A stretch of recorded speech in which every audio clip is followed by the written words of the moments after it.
hard enough, the memory might eventually return to her.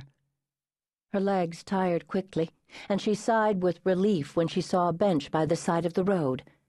Vivan couldn't understand why the city would place a bench, a nice wooden bench, there, not even near a bus stop. It was a waste of taxpayers' money. If George knew about this, he'd be fuming. He'd been a public servant all those years, a Superior Court judge, a fine one, too, a man of principle and character. How proud Vivan was of him. Still, she was so grateful for somewhere to sit, she wasn't about to complain. George was the one who freely voiced his opinions about matters of civic responsibility and what he called City Hall's squandering of resources. While she listened to her husband's opinions, she didn't always share them. She had her own thoughts when it came to politics and things, but she usually didn't talk about them with George. That was something she'd learned early in her marriage. George was so convinced of the validity of his views that when hers differed, she kept them to herself. Sitting on the hard bench, she glanced about, hoping to find a landmark. Oh my, this was a busy street. Cars whizzed past, their lights blinding her until she felt dizzy. She wasn't nearly as tired now that she was sitting. That was good, because she needed to think. Thinking was important.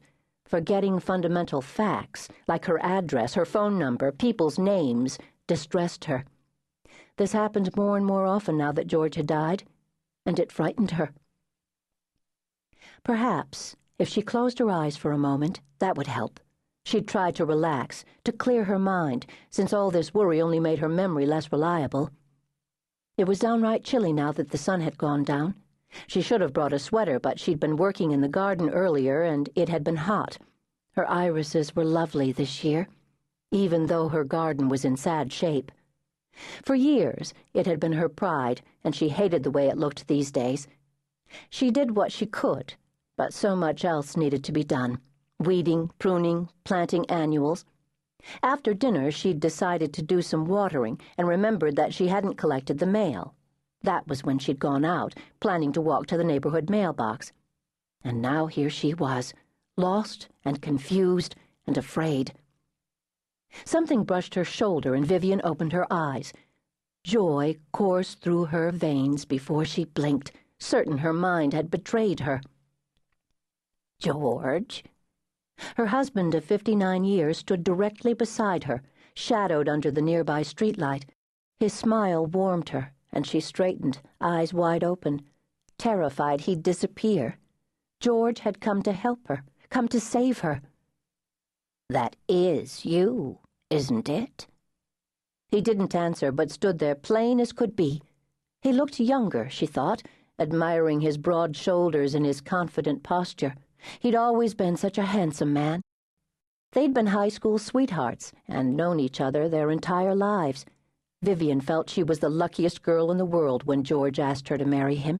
They'd struggled through the war years, newlyweds and apart for nearly 3 years while he was fighting in Europe. Then he'd gone to college to get his law degree on the GI Bill. That time of struggle had paid off, though, and after a few years of private practice, he'd been invited to join the bench. George had been the one and only love of her life, and she missed him terribly. How like him to come to her now, in her hour of need. Vivan reached out to touch him, but George backed away. She dropped her hand abruptly, biting her lower lip. No. Of course, she should have realized she couldn't touch him. One couldn't touch the dead.